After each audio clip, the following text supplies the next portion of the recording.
নমস্কার বন্ধুরা, কেমন আছেন আপনারা সবাই? আশা করি সবাই খুব ভালো আছেন এবং সুস্থ আছেন। যে যেখান থেকে আমার ভিডিওটা দেখছেন, বড়দেরকে প্রণাম আর ছোটদেরকে অনেক ভালোবাসা জানিয়ে আমি আমার আজকের ভিডিওটা শুরু করলাম। সকালবেলা ঘুম থেকে উঠে একটু মন খারাপ নিয়ে আজকের ভিডিওটা শুরু করলাম। আমাদের বাড়িতে আজ লক্ষ্মী পুজো, তবে লক্ষ্মী পুজো করতে পারলাম না। আমাদের এখানে আমার শ্বশুর বাড়িতে হয় 3 খণ্ডের লক্ষ্মী পুজো, ভাদ্র মাসে, পৌষ মাসে আর চৈত্র মাসে। আজ ভাদ্র মাসের লক্ষ্মী পুজো, কিন্তু এবছরে আমাদের কালাসুচ থাকায় লক্ষ্মী পুজো আর করতে পারলাম না। বাড়িতে লক্ষ্মী পুজো না হলে না মনটা ভীষণ খারাপ করে। মা লক্ষ্মীকে সুন্দর করে সাজিয়ে, মা লক্ষ্মীর আসন সাজিয়ে মা লক্ষ্মীর পুজো করতে ভীষণ ভালো লাগে। কিন্তু এবছর হয়তো মা আমাদের হাতে পুজো নেবেন না, সেই জন্য আর হলো না।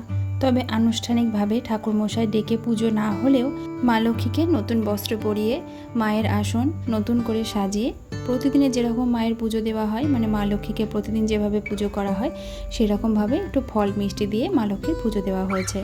আর মা লক্ষ্মীর কাছে এইটাই প্রার্থনা করি, মা যেন সবাইকে ভালো রাখেন, সুস্থ রাখেন, সামনে বছর যেন মা লক্ষ্মীর ভালো করে পুজো করতে পারি। বন্ধুরা, যারা এখন আমার পরিবারে এসেছেন এবং আমাকে দেখছেন, তাদের কাছে আমার অনুরোধ, আমার এই চ্যানেলটি যদি আপনাদের সাবস্ক্রাইব করা না থাকে তাহলে অবশ্যই কিন্তু সাবস্ক্রাইব করে পাশে থাকা অল বেল বাটনটা প্রেস করে দেবেন আর একটা কমেন্টের মাধ্যমে জানাবেন যে আমার এই ভিডিওটা আপনাদের কেমন লাগলো। চলুন পুরো ভিডিওটা দেখতে থাকুন, আশা করছি আপনাদের ভালো লাগবে। স্কিপ করে দেখবেন না আর একটা লাইক দিতে কিন্তু একদম ভুলে যাবেন না। তো সকালবেলায় প্রসাদ খেয়ে আমার সোনা বাবার জন্য একটু ওটসের পায়েস বানিয়ে নিলাম। এই ওটসের পায়েসটা খুব সহজ এবং পুষ্টিকর একটা জলখাবার। এটা বানাতেও এমন একটা বেশি সময় লাগে না, খুব তাড়াতাড়ি বানানো হয়ে যায়, আবার খাওয়াতেও খুব একটা বেশি সময় লাগে না, তাড়াতাড়ি খাওয়ানো হয়ে যায়।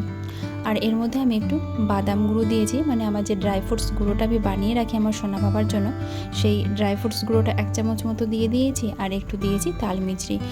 ছেলের খাবারে সাধারণত চিনিটা আমি খুব কমই ব্যবহার করি, যতটা পারি ব্যবহার না করারই চেষ্টা করি।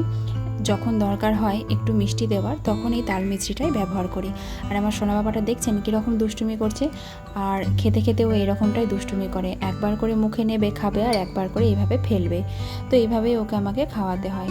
যাই হোক, চলুন আমি জলখাবারটা ওকে খাইয়ে নিই, তারপরে আবার রান্নাবান্না। আজ যেহেতু লক্ষ্মী পুজো, আর লক্ষ্মী পুজোর দিন আমরা ভাত খাই না, তবে বাড়ির ছেলেদের জন্য ভাত হবে আর আমাদের জন্য বানাবো একটু ডালিয়ার খিচুড়ি। তার সঙ্গে হবে আলু পটলের তরকারি, ডাল আর বেগুনি ভাজা।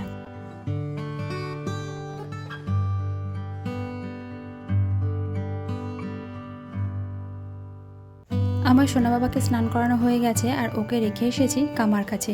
এবার গিয়ে ওকে একটু জল খাইয়ে দেব। জল খাবার খাওয়ানোর পর সেভাবে জল খাওয়ায়নি, 2-1 ঝিনুক মতো খাইয়েছিলাম। আর এখন স্নান করানো হয়ে গেছে আর খাওয়ানো প্রায় 1 ঘন্টা হয়ে গেছে। এখন আমি একটু জল খাইয়ে দিয়ে আসবো। সবাই বলে বেবি হওয়ার পর নাকি ওয়েট বেড়ে যায়, কিন্তু আমার পুরো উল্টোটা হয়। আমার যখন ফার্স্ট বেবি হয় তখনও ঠিক এই রকমটাই হয়েছিল। কেন জানি না সবাই কি করে মোটা হয়, আমি তো দিন দিন রোগা হয়েই যাচ্ছি। আমি এই যে এখন ভিডিওটা বানাচ্ছি, এডিট করতে গিয়ে আমি নিজেকে দেখে বুঝতে পারছি যে আমি কতটা রোগা হয়ে গেছি। আমি যখন 2022 সালে প্রেগনেন্ট হই তখন আমার ওয়েট ছিল 59, আর বেবি ডেলিভারি হওয়ার আগে পর্যন্ত লাস্ট যখন ডক্টর দেখাতে যাই তখন আমার ওয়েট হয়েছিল 65। যদিও আমি প্রথম থেকে খুব যে মোটাসোটা তা কিন্তু নয়, তবু আমার ওয়েটটা মোটামুটি ঠিকঠাকই ছিল। আর এখন আমার ওয়েট এসে দাঁড়িয়েছে 50। সবাই ভাবে মোটা থেকে রোগা কিভাবে হবে, আর আমি ভাবি রোগা থেকে মোটা কিভাবে হব। তবে যারা ভাবছেন মোটা থেকে রোগা কিভাবে হবেন, তাদের আমি কিছু টিপস দিই।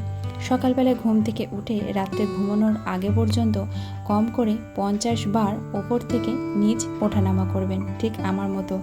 আমার সারাদিনে এটাই হয়, সকাল থেকে রাত্রে ঘুমানোর আগে পর্যন্ত কম করে 50 থেকে 60 বার ওপর নিচ করতে হয়।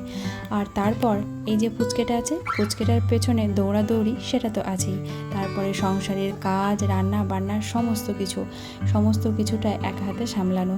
তবে একেবারে একা হাতে বলবো না, মা আমাকে কিছুটা হেল্প করে অবশ্যই, তবে বেশিরভাগটাই আমাকে করতে হয়। 100%-এর মধ্যে 80%ই আমাকে করতে হয়, 20%টা মা হয়তো হেল্প করে। মার বয়স হয়েছে, মা আর কতটা করবে বলুন? আমাকেই তো সবটা হ্যান্ডেল করতে হবে, তাই না?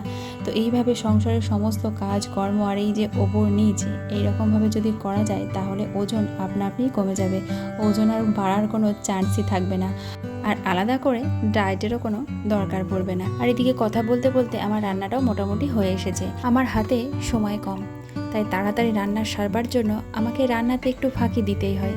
যেমন ধরুন আমি বানাবো ডালিয়ার খিচুড়ি, আর সেই সঙ্গে সবার জন্য একটু ডালও বানাতে হবে, তাই আমি আলাদা করে আর খিচুড়ির জন্য ডাল সেদ্ধ না করে একসঙ্গে ডালটা সেদ্ধ করে নিয়েছিলাম, আর তার মধ্যে কিছুটা পেঁপে একটু টমেটো দিয়ে দিয়েছিলাম। এরপর ডালটা ছুঁকে নেওয়ার পর আলাদা করে ভাত দিয়ে খাওয়ার জন্য ডালটা তুলে রেখে দিলাম, ওপর থেকে একদম পাতলা পাতলাটা, আর নিচেকার যে ডালটা থাকলো সেটার মধ্যে ডালিয়াটা দিয়ে দিলাম, দিয়ে ডালিয়াটা সেদ্ধ করে নিলাম, তাহলে হয়ে গেল খিচুড়ি। আর এই দেখুন একটু ঘি দিয়ে দিলাম ওপর থেকে। এভাবেই আমরা সংসারে থাকতে থাকতে নিজের অভিজ্ঞতাগুলো কাজে লাগিয়ে আস্তে আস্তে একদিন সুগৃহিণী হয়ে উঠি। আমরা সবসময় চেষ্টা করি সংসারের কাজগুলোকে আরও কিভাবে সহজভাবে এবং তাড়াতাড়ি করা যায়, আর সবসময় সেই প্রচেষ্টাই করে থাকি। ওদিকে আমার সব রান্না মোটামুটি হয়ে গেছে, এবার বেগুনিগুলো ভাজার পালা। আর আজকে শুধু বেগুন দিয়েই বেগুনি ভাজবো না, তার সঙ্গে কয়েকটা পটলও কেটে নিয়েছি, আর নিয়েছি দুটো কাঁচা লঙ্কা। কাঁচা লঙ্কা দুটো আমার আর আমার পতিদেবের জন্য। আসলে আজকে পটল শুধু কেটে নিয়েছি কারণ আমার ফ্রিজে আজকে একটাই বেগুন ছিল, আর এই একটা বেগুন দিয়ে সবার বেগুনই হবে না, তাই কয়েকটা পটলও কেটে নিয়েছি। আর পটলগুলো দেখলাম জালিও আছে, তাই ভাবলাম কয়েকটা পটল দিয়েও বানিয়ে নিই, কারণ এই যে বেগুন কটা হয়েছে এ কটাতে আমাদের সবার হবে না, আমাদের বাড়িতে তো অনেক কটাই মেম্বার, তাই সবার হবে না, তাই ভাবলাম কয়েকটা পটল দিয়েও বানিয়ে নিই। তাই কয়েকটা বেগুন আর কয়েকটা পটল দিয়ে বানাচ্ছি, সব রকম মিশিয়ে সবাই মিলে খেয়ে নেব। আবারও একবার বলি, বন্ধুরা যারা এখন আমার পরিবারে এসেছেন, আমাকে দেখছেন, তাদের কাছে আমার অনুরোধ, আমার এই চ্যানেলটি যদি আপনাদের সাবস্ক্রাইব করা না থাকে তাহলে অবশ্যই কিন্তু সাবস্ক্রাইব করে পাশে থাকা অল বেল বাটনটা প্রেস করে দেবেন, আর একটা কমেন্টের মাধ্যমে কিন্তু অবশ্যই জানাবেন যে আমার এই ভিডিওটা কেমন লাগলো।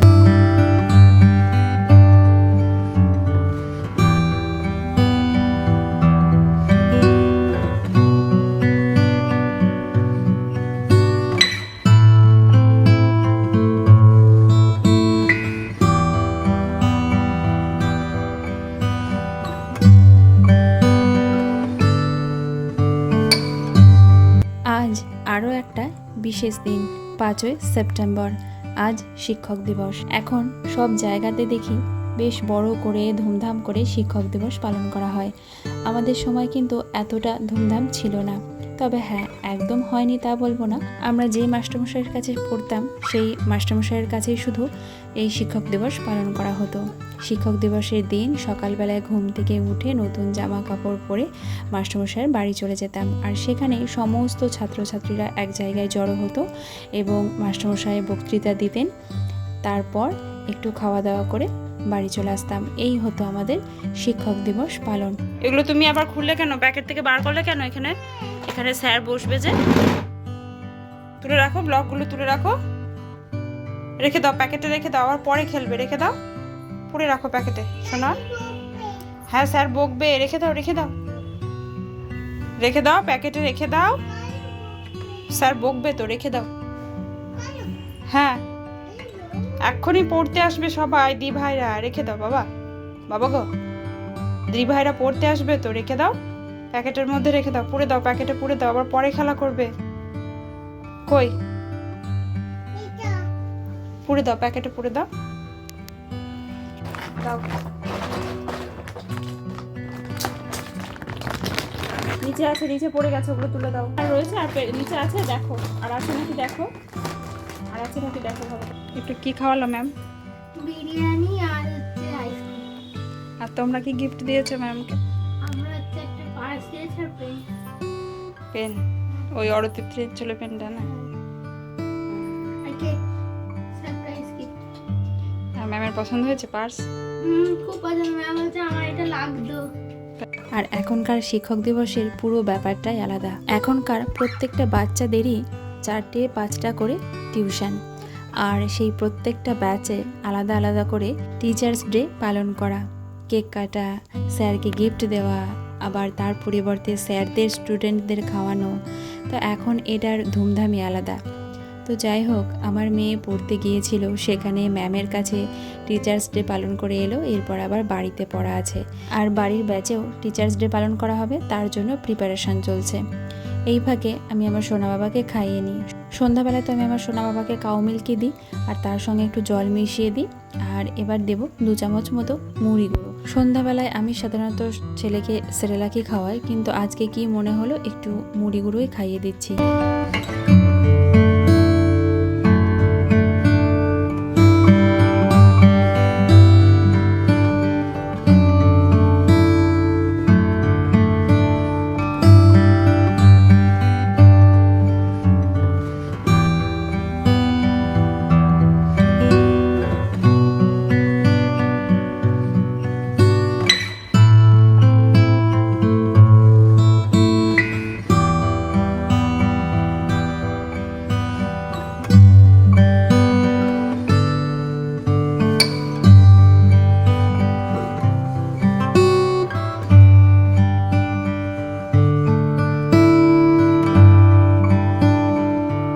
সন্ধ্যাবেলায় বড্ড খিদে পেয়ে গেছে, আজকে তো আর মুড়ি খাওয়া যাবে না, তাই এই ঘরে পাউরুটি ছিল, তো সেটা একটু সেঁকে নিচ্ছি।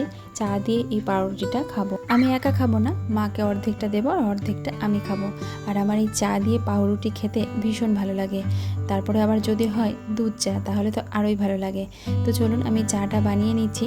তবে হ্যাঁ, অনেকে বলে দুধ চা খেলে অ্যাসিড হয়, কিন্তু আমার সত্যি কথা বলতে কি সেরকম কিছু এখনও পর্যন্ত হয়নি, তাই দুধ চাটা খাই, আর তার সঙ্গে পাউরুটিটাও খেলাম।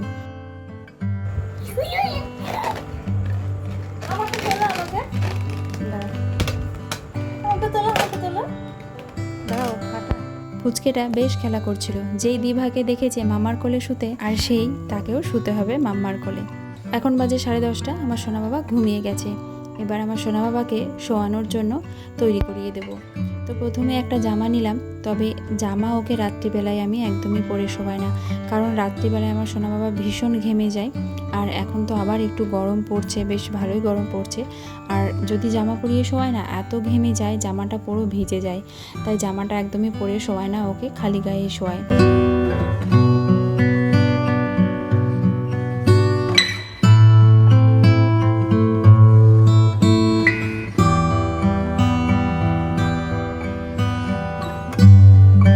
বাচ্চাদের ঘুমানোর আগে এই ভুলটা কিন্তু একদমই করা যাবে না। এই ড্রাইপার লোশন না দিয়ে ড্রাইপার পরানো, এটা কিন্তু বিশাল বড় একটা ভুল। আমিও এই ভুলটা 2 দিন করে ফেলেছিলাম। আসলে কি হয়, অনেক সময় একদমই ভালো লাগে না যে একদম পরিপাটি করে সমস্ত কিছু করার, একটু অগোছালোভাবে করে ফেলি আর কি। তো যাই হোক, সেই কারণেই আমি 2 দিন আমার সোনা বাবাকে এই ড্রাইপার লোশনটা লাগাইনি, এমনি ড্রাইপারটা পরিয়ে দিয়েছিলাম, আর ব্যাক পোর্শনে পুরো র্যাশ বেরিয়ে গিয়েছিল। তাই এই ভুলটা একদমই আমি আর এখন করব না। দেখুন, আমি ড্রাইপার লোশনটা দিয়ে সোনা বাবাকে ড্রাইপারটা পরিয়ে দিলাম। আর মাথার কাছে আমি একটা জামা রেখে দিই, যদি কোনো সময় বৃষ্টি হয়, হয়তো বাইরেকার আবহাওয়াটা ঠান্ডা হয়ে গেল, তখন ঠান্ডা লাগতে পারে, তখন জামাটা পরিয়ে দেবো, সেই কারণে জামাটা রেখে দিই। আর আমার সোনা বাবা দেখুন পায়ে আলতা পরেছে। আজ যেহেতু লক্ষ্মী পুজো ছিল, আমরা সবাই বাড়িতে আলতা পরেছি, তো সবার আলতা পরা দেখে ওরও আলতা পরতে ইচ্ছে হয়েছে, তাই আমার সোনা বাবার পায়েও একটু আলতা পরিয়ে দিয়েছি। আর পা দুখানাও কি সুন্দর লাগছে, একদম মেয়েদের মতো, মনে হচ্ছে না যেটা ছেলেদের পা। তো বাচ্চাদের পা তো দেখে বোঝাই যায় না। যাই হোক, চলুন আজকের মতো তাহলে ভিডিওটা এখানেই শেষ করছি। সবাই ভালো থাকবেন, সুস্থ থাকবেন, দেখা হবে আগামীকাল আবারও একটা নতুন ভিডিও।